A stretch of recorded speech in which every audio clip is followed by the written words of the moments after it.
সম্মানিত দর্শক মণ্ডলী, আসসালামু আলাইকুম। আসলে বর্তমান অনলাইন মার্কেট প্লেসে যারা ফ্রিল্যান্সিং করেন তাদের সবচেয়ে বেশি কাজ হচ্ছে লোগো ডিজাইনিং এর উপর।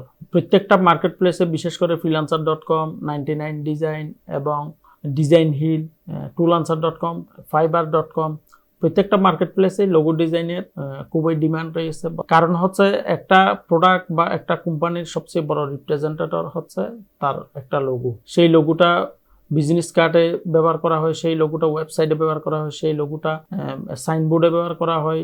অর্থাৎ সব ক্ষেত্রে একটা লোগো সবচেয়ে বেশি ব্যবহৃত হয় কোনো একটা প্রোডাক্ট বা কোম্পানিকে রিপ্রেজেন্ট করার জন্য। সেজন্য একজন ফ্রিল্যান্সার হিসেবে অথবা একজন ডিজাইনার হিসেবে আপনার যখনই লোগো ডিজাইন করতে যাবেন, প্রথমে আপনার জানার প্রয়োজন আছে লোগো কি, কোন ধরনের লোগো, কোন ক্যাটাগরির লোগো কোন কোম্পানির জন্য সবচেয়ে বেশি ভালো হবে, এবং কোন একটা প্রোডাক্টের লোগো সেটা কি ওয়াটারমার্ক লোগো ভালো হবে, সেটা কি আইকনিক লোগো ভালো হবে, সেটা আপনি একজন ডিজাইনার হিসেবে আপনাকে সেটা আপনার ক্রিয়েটিভিটি এবং আপনার বুদ্ধিমত্তা দিয়ে আপনি সেটা ডিজাইনের মাধ্যমে আপনি একজন ক্লায়েন্টকে রিপ্রেজেন্ট করবেন। তো আমি নিজেও আসলে লোগো ডিজাইনের উপর সবচেয়ে বেশি কাজ করি। সে আমার অভিজ্ঞতা থেকে এবং আমার নিজের মতামত এবং অনলাইন থেকে লোগো কত প্রকার ও কি সেটা বলবো ইনশাল্লাহ। আসলে একটা কোম্পানির অথবা একটা প্রোডাক্টের সবচেয়ে বড় রিপ্রেজেন্টেটর হচ্ছে লোগো। সেই লোগো ডিজাইনে যদি আপনি সেই ক্যাটাগরি ওয়াইজ যদি আপনার ডিজাইনটা না হয়, ইউনিক না হয়, ক্রিয়েটিভ না হয়, তাহলে আপনি ক্লায়েন্টকে সন্তুষ্ট করতে পারবেন না। আর ক্লায়েন্টকে সন্তুষ্ট করতে না পারলে আপনি অনলাইন মার্কেট প্লেসে কাজ পাবেন না বা কন্টেস্টে উইন করতে পারবেন না। সেই কারণে আপনাকে অবশ্যই জানতে হবে লোগো কি এবং সেটার ক্যাটাগরি। তো সম্মানিত দর্শক মণ্ডলী, বিস্তারিত আমি আলোচনা করব কম্পিউটার স্ক্রিনে গিয়ে। তো আপনারা যদি এখনো আমার চ্যানেলটি সাবস্ক্রাইব না করে থাকেন, এখনই আমার চ্যানেলটি সাবস্ক্রাইব করুন, বেল বাটনে ক্লিক করে রাখুন। যখনই আমি কোনো নতুন ভিডিও আপলোড করব সাথে সাথে আপনারা নোটিফিকেশনের মাধ্যমে সেটা জেনে যাবেন। আর যারা অলরেডি সাবস্ক্রাইব করেছেন তাদেরকে অসংখ্য ধন্যবাদ। তো সম্মানিত দর্শক মণ্ডলী, এবার আসেন লোগোর প্রকারভেদ নিয়ে আলোচনা করি। আমি আসলে গুগল সার্চ করে, ইউটিউব সার্চ করে এবং বিভিন্ন ওয়েবসাইট থেকে লোগোর বিভিন্ন প্রকারভেদ আমি পেয়েছি। ওখান থেকে আমি মেইন যে প্রকারভেদগুলো আছে সেটা আমি মিল পেয়েছি। বিশেষ করে 99 ডিজাইন এবং ডিজাইন হিলে যে প্রকারভেদ আছে সেগুলোই মূল সারাংশ, সেগুলোই আসলে মূল প্রকারভেদ, প্রায় 8-9টা। সেই প্রকারভেদগুলো নিয়ে আমি এখন আলোচনা করব এবং এখানে ইংরেজিতে আপনারা নিজেরাও পড়ে নিতে পারবেন খুব ইজি ভাষায় এবং খুব সহজ ভাষায়। বাংলাতে আমি নতুন ফ্রিল্যান্সারদের উদ্দেশ্যে, নতুন ডিজাইনারদের উদ্দেশ্যে লোগোর প্রকারভেদ সমূহ আমি এখানে আলোচনা করব। আশা করি আপনারা পুরো ভিডিওটা দেখবেন। এবং সর্বশেষ আমি আলোচনা করব এখানে যে বিভিন্ন ধরনের লোগোর প্রকারভেদের নাম দেওয়া আছে সেটার বাইরেও আমাদের ক্লায়েন্টরা কিন্তু ডিজাইনার না, ফ্রিল্যান্সারও না। সব ক্লায়েন্টরা লোগোর প্রকারভেদ জানে না, লোগোর প্রকারভেদের নামগুলো জানে না। ওনারা জানে ওনাদের কোম্পানির নাম, ওনাদের কোম্পানিটা কাদের কাছে রিপ্রেজেন্ট করতে হবে সে বিষয়ে জানে, ওনাদের প্রোডাক্ট সম্পর্কে জানে। সে বিষয়ে বিস্তারিত জানার পর একটা লোগোর যখন ডেসক্রিপশন আপনাকে দেবে, তখন আপনি কিভাবে সেই লোগোর কাজটা শুরু করবেন, কিভাবে বুঝবেন ক্লায়েন্ট কোন ধরনের লোগো চাচ্ছেন, সে বিষয়ে আমি ভিডিওর শেষ দিকে আলোচনা করব। আশা করি আপনারা ভিডিওর শেষ পর্যন্ত না টেনে দেখবেন। তো আমি 99 ডিজাইনের দৃষ্টিতে 7 টাইপস অফ লোগোস, অর্থাৎ 7 ধরনের লোগোর নাম এবং বিবরণ সহ আপনাদের সামনে এখন উপস্থাপন করব। আমি এখানে ইংরেজিতে বিবরণগুলো দেওয়া আছে, আমি আমার ভাষায় সহজভাবে আপনাদেরকে আমি বোঝানোর চেষ্টা করব ইনশাল্লাহ। যেহেতু 99 ডিজাইন একটা খুবই ট্রাস্টেড এবং জনপ্রিয় একটা মার্কেট প্লেস, সেহেতু 99 ডিজাইন যে দৃষ্টিতে 7 ধরনের লোগোর বিবরণ এবং ভাগ করেছে সেটা খুবই গুরুত্বপূর্ণ। এটাকে আমরা গুরুত্ব সহকারে বিবেচনা করব। তো এখানে ওনারা প্রথমে লিখছে অ্যাবস্ট্রাক্ট লোগো বা abstract mark logo, mascot logo, combination mark logo, emblem logo, letter mark logo, pictorial logo, watermark logo. লোগোকে এই 7 ধরনের 99 ডিজাইন ভাগ করছে। তো এবার আসেন আমরা সেগুলার সংক্ষিপ্ত বিবরণ আমি আমার ভাষায় বাংলাতে আপনাদেরকে বুঝিয়ে বলবো। প্রথম হচ্ছে মনোগ্রাম লোগো বা লেটার মার্ক লোগো। অর্থাৎ মনোগ্রাম লোগো আর লেটার মার্ক লোগো একই কথা। আসলে মনোগ্রাম লোগো আর লেটার মার্ক লোগো হচ্ছে সংক্ষেপে বললে সেটা হচ্ছে কোনো একটা কোম্পানির অনেক লম্বা নাম অথবা কোনো একটা কোম্পানির যে নামটা আছে সেই নামটাকে ইনিশিয়াল ক্যারেক্টার গুলাকে আপনি একটা লোগো আকারে প্রকাশ করলে সেটা হবে মনোগ্রাম লোগো বা লেটার মার্ক লোগো। সেই দৃষ্টিতে মনে করেন এখানে দিছে HBU, IBM, নাসা, এই 3টা কিন্তু মনোগ্রাম লোগোর অন্তর্ভুক্ত। তাহলে সেটা HBU মানে কি, আমি একটু সেটা ফুল ফর্মটা একটু দেখে আসি। HBU মানে হচ্ছে হোম বক্স অফিস, এটাও একটা ইন্টারন্যাশনাল ব্র্যান্ড। তারপর আছে আইবিএম। আইবিএম এর ফুল ফর্ম হচ্ছে ইন্টারন্যাশনাল বিজনেস মেশিন কর্পোরেশন। এটা একটা কম্পিউটার কোম্পানি, পৃথিবীর প্রথম কম্পিউটার কোম্পানি আসলে আইবিএম। এরপর হচ্ছে নাসা।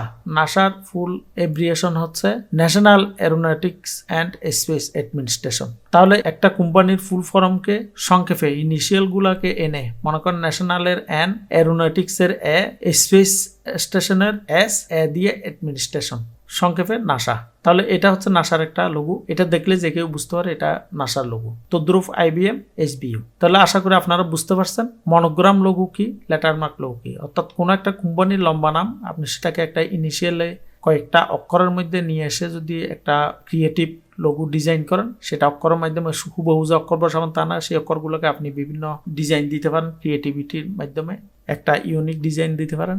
মনে করেন এখানে আইবিএম লিখে আবার এখানে খালি স্পেস দিয়ে এখানে গ্যাপ দিয়ে দিছে, এটা একটা ডিজাইন। তো দ্রুপ আপনিও একটা মনোগ্রাম লোগো বা লেটারমার্ক লোগো আপনি এভাবে তৈরি করতে পারেন। এবার আসেন দেখি ওয়ার্ডমার্ক লোগো কি। ওয়ার্ডমার্ক লোগো বা লোগো টাইপস লোগো হচ্ছে একই।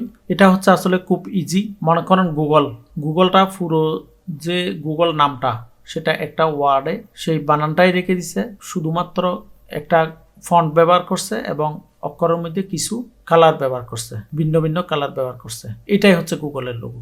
এরপর কোকাকোলা, এরপর হচ্ছে ভিসা। এগুলা হচ্ছে জাস্ট একটা নির্দিষ্ট ফন্টের মধ্যে পুরো একটা ওয়ার্ডকে, কোম্পানির যে নামটা সেই ওয়ার্ডটাকে, ভিসা কথাটাকে অথবা কোকাকোলা কথাটাকে একটা নির্দিষ্ট ফন্টের মধ্যে লিখে সেটা একটা লোগো হয়ে গেল।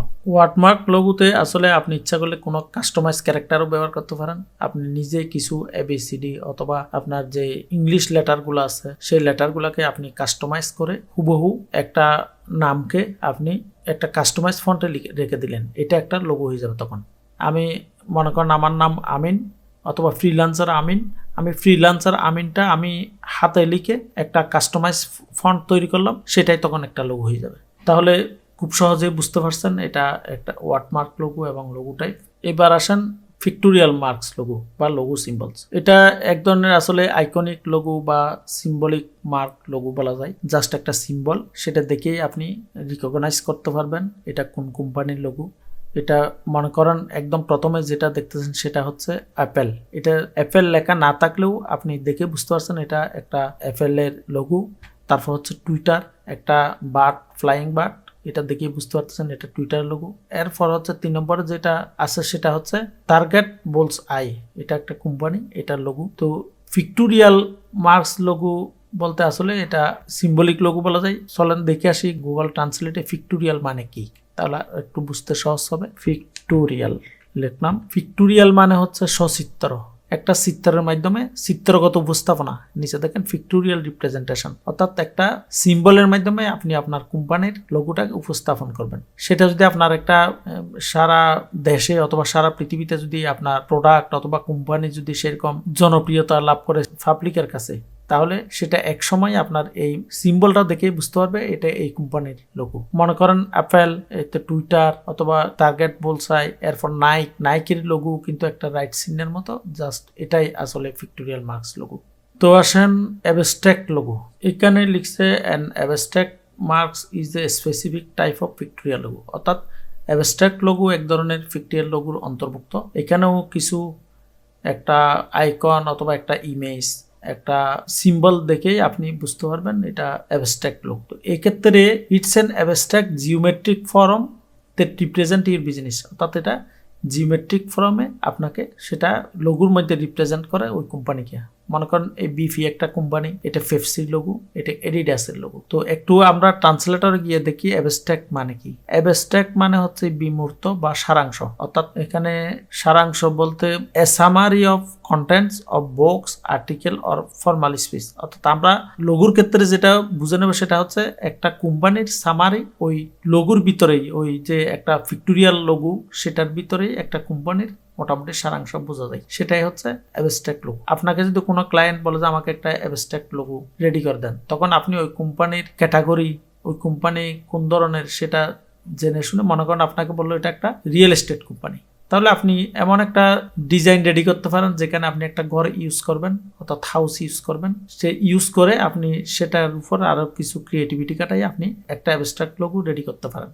যেখানে একটা লোগো থাকবে, পাশাপাশি ওই কোম্পানির নামও থাকতে পারে। মনে করেন এডিডাসের নামটা আছে, আবার পেপসির নাম, অনেক সময় এই লোগোটার নিচে পেপসি লেখা থাকে। তাহলে আমি আশা করি বুঝাইতে সক্ষম হয়েছি অ্যাবস্ট্রাক্ট লোগো কি। এবার আসেন মাস্কট লোগো। মাস্কট মানে আমরা যে কেউ বুঝতে পারি সেটা একটা কার্টুন হতে পারে, এটা একটা ক্যারেক্টার, সেটা মানুষের ক্যারেক্টার হতে পারে, এটা একটা কুকুরের ক্যারেক্টার হতে পারে, যে কোনো পশুর ক্যারেক্টার হতে পারে। যে কোনো কার্টুনে অথবা ইলাস্ট্রেশনের মধ্যে আপনি যদি একটা প্রাণীর ক্যারেক্টার সেটা রিপ্রেজেন্ট করতে পারেন আপনার ইলাস্ট্রেশনের মাধ্যমে, তাহলে সেটাই হবে একটা মাস্কট। মনে করেন এখানে প্রথমটা কিসের লোগো এটা আসলে ঠিক আমি চিনি না। মাঝখানটা হচ্ছে কেএফসি, এটা জনপ্রিয় একটা ফুড ব্র্যান্ড, সারা পৃথিবীব্যাপী ইন্টারন্যাশনাল ব্র্যান্ড। এখানে যেই মাস্কটটা দেখতেছেন সেই মাস্কটের মধ্যে যে ব্যক্তি দেখা যাচ্ছে উনি আসলে কেএফসির মালিক। এরপরটা হচ্ছে মিস্টার ফিনার। তারপর মনে করেন ইগলু আইসক্রিমটাও একটা মাস্কট ব্র্যান্ড, মাস্কট লোগো। এরপর মনে করেন ফুডপান্ডার মধ্যে ফান্ডার যে একটা মাস্কট আছে সেটাই হচ্ছে একটা মাস্কট লোগো। এভাবে আপনি মাস্কট লোগো আপনি রেডি করতে পারেন, সেটা যে কোনো একটা পশু অথবা মানুষ যে কারো হতে পারে। তো সেটা মাস্কট লোগো তৈরি করার সময় আপনার যে জিনিসটা খেয়াল রাখতে হবে সেটা হচ্ছে এখানে লিখছে কালারফুল হতে হবে, sometimes cartoonist or most always fun, অর্থাৎ ফানি টাইপের হতে পারে, মজাদার হতে হবে। The Mascot logo is great way to create your very on brand spokes person, অর্থাৎ যেই লোগোতে মাস্কট ব্যবহার করবেন সেটাই মাস্কট লোগো সহজ ভাষায়। এরপরেও আপনি কম্বিনেশন মার্ক লোগো রেডি করতে পারেন। সেটা কম্বিনেশন মার্কের মধ্যে আপনার কোম্পানির নামও থাকবে, একটা আইকন ব্যবহার করবেন, সিম্বল ব্যবহার করবেন, অর্থাৎ মনে করেন বার্গার কিং, লেকোস্টে, এগুলো হচ্ছে কম্বিনেশন মার্ক। এটা কম্বাইন করে, এটা আপনার কোম্পানির নাম অথবা লেটার এবং আইকন দুইটা মিলে একসাথে যেটা হয় সেটা হচ্ছে কম্বাইন মার্ক লোগো। এরপর 7 নম্বরে হচ্ছে, এটাও খুবই গুরুত্বপূর্ণ, এটা হচ্ছে এমব্লেম লোগো। এমব্লেম লোগো এটা যে কেউ বুঝতে পারে, কোনো একটা শিক্ষা প্রতিষ্ঠানের লোগো এমব্লেম লোগো হয় সাধারণত। ইন্টারন্যাশনাল ব্র্যান্ডের মধ্যে আছে স্টারবাকস কফি, এটা খুবই জনপ্রিয় এবং সবাই চিনে। তারপর এটাও হার্বার্টের লোগো এটা। তারপর হার্লি ডেভিডসন, এটা একটা এমব্লেম লোগো, অর্থাৎ রাউন্ড শেপের মধ্যে কোনো একটা এমব্লেমের মধ্যে, সেটা আপনার শিল্ড হতে পারে, রাউন্ড হতে পারে, যে কোনো কিছু হতে পারে একটা এমব্লেম। তো এমব্লেম সহ যে লোগোটা রেডি করবেন সেটাই হচ্ছে এমব্লেম লোগো। এটার বেশি কিছু বোঝানোর কিছু নেই। এবার আসেন ডিজাইন হিলের মধ্যে আরো কয়েকটা লোগো অতিরিক্ত ব্যবহার করছে। এখানেও আসলে এগুলা কমন ডিজাইন হিলের সাথে। এখানে লোগো সিম্বল এটা আসলে এসে গেছে, লোগো সিম্বলটা এসে গেছে, এখানে নতুন তেমন কিছু নেই। নিচের দিকে গিয়ে দেখি, মাস্কট লোগো বলছি আমি, কম্বিনেশন মার্কস লোগো বলছি, letter forms logo. Letter form লোগোটা 99 ডিজাইন আলাদা করে না, এখানে ওনারা আলাদা করছে। অর্থাৎ একটা লেটারকে কোনো একটা কোম্পানির প্রথম অক্ষর দিয়ে আপনি একটা লোগো তৈরি করলে সেটাই হবে letter form logo. Emblem logo বলছি। স্লাইম লোগো এখানে বলতেছে নিকোলেডিয়ান, এটা আসলে তেমন, এটা অন্য ক্যাটাগরির ভিতরে ফেলা যায়, এটা আলাদাভাবে আমি তেমন বেশি গুরুত্ব মনে করতেছি না। ফন্টস ইনসাইড এ শেপ, একটা শেপের ভিতরে ফন্ট দেওয়া, এটাও তেমন বেশি আলাদা ক্যাটাগরির আমার প্রয়োজন মনে হচ্ছে না। ডিজাইন হিলটা আলাদা করছে। মনে করেন লেবিস, এটাও একটা ইন্টারন্যাশনাল ব্র্যান্ড, ফন্ট দিছে লেবিস ভিতরে, উপরে একটা ক্রাউন, এটাই হচ্ছে একটা লেবিসের লোগো।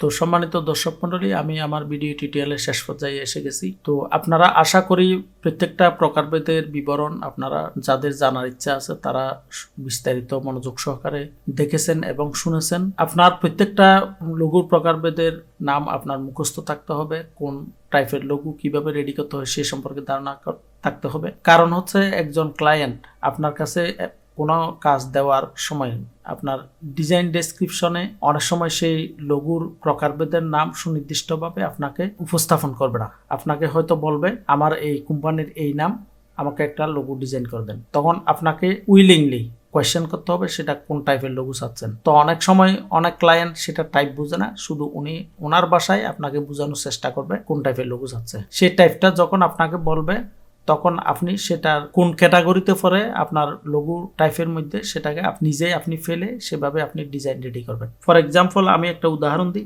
মনে করেন আপনাকে বলল আমার কোম্পানির নাম এবিসিডি, তখন উনি বলল আমার এই এবিসিডি কোম্পানির আপনি এমন একটা লোগো ডিজাইন করেন যেখানে কোনো আইকন ব্যবহার করবেন না, কোনো ছবি ব্যবহার করবেন না, কোনো সিম্বল ব্যবহার করবেন না, কোনো ইমেজ ব্যবহার করবেন না। সেক্ষেত্রে আপনাকে অবশ্যই ধরে নিতে হবে সেটা ওয়ার্কমার্ক লোগো হতে পারে অথবা এটা লেটার মার্ক লোগো হতে পারে। এই দুইটা ক্যাটাগরির যে কোনো একটা ক্যাটাগরিতে ফেলে আপনাকে ডিজাইনটা রেডি করতে হবে। লেটার মার্ক লোগো সম্পর্কে আপনাকে আমি ভিডিওর প্রথম পর্যায়ে বলেছি। আর ওয়ার্ডমার্ক লোগো মনে করেন গুগল, এটা একটা ওয়ার্ডমার্ক লোগো।